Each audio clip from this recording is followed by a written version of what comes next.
Hey everyone, welcome back to Corporate Decoder, the place where we sift through mountains of corporate filings so you don't have to. Today we're diving into Boyd Gaming's annual report. Get ready for some casino numbers, potential risks, and a final verdict on whether this stock is a gamble worth taking. No aces up our sleeves on this one. Boyd Gaming had a pretty good year with increased revenue and operating income. However, net income actually decreased a bit.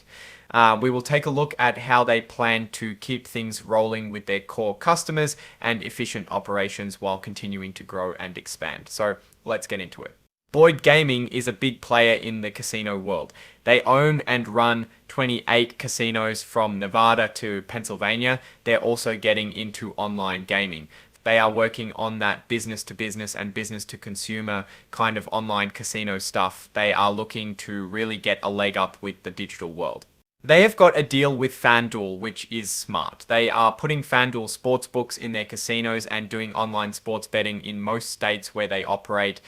Basically, Boyd provides the casino licenses and FanDuel runs the sportsbooks. Also, they have about 5% ownership in FanDuel, which is a nice bonus. The company is trying to get more money from the customers it has, cut costs, and be smarter with marketing. They are trying to make a higher percentage of their money profit, which is nice. Their business is broken down into main segments. Those segments include Las Vegas locals, downtown Las Vegas, the Midwest and South, and their online segment. It is important to know because that helps them focus on key markets to make more money. Most of the money comes from the actual gambling at their casinos, while the online part of their business is doing a solid job. One thing to note is that one of their casinos, the Eastside Cannery, has been closed since the start of the pandemic. It has not reopened due to market demand. A big chunk of their business comes from Hawaiian tourists. The California Hotel and Casino, Fremont and Main Street Station try to get people from Hawaii to come gamble in Vegas.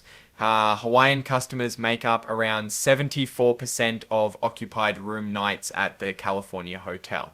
The Kansas Star Casino actually serves as the lottery gaming facility manager on behalf of the Kansas Lottery. This deal with Kansas means they get to manage the gaming in that area.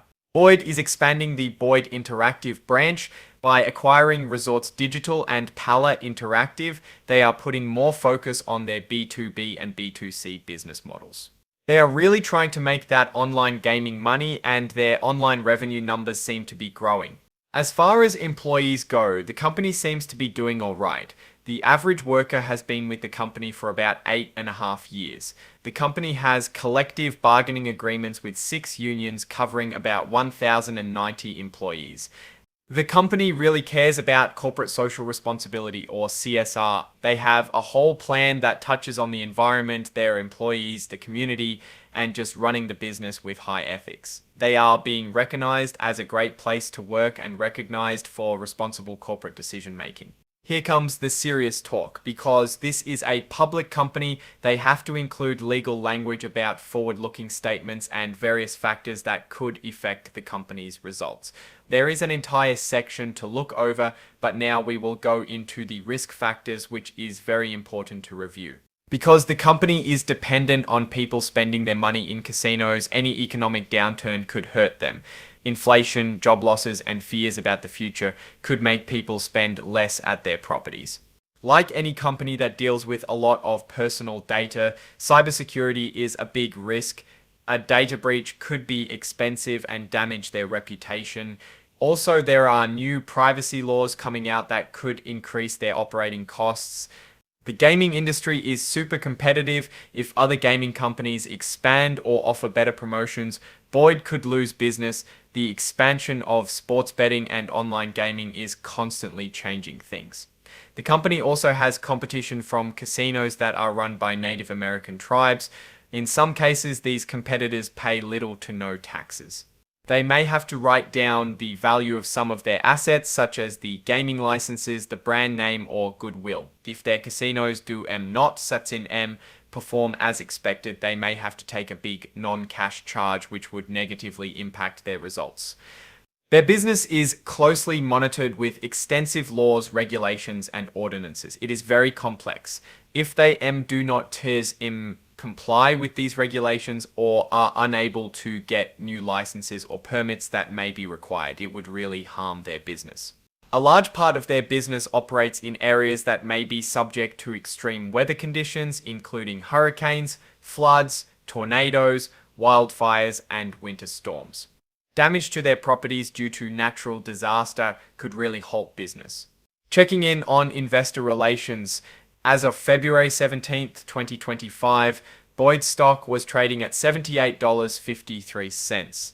The company repurchased 2.8 million shares in the fourth quarter of 2024 for about $71.79 a share. They still have a decent amount, $640 million left to spend on buying back more shares, which may help increase the stock price.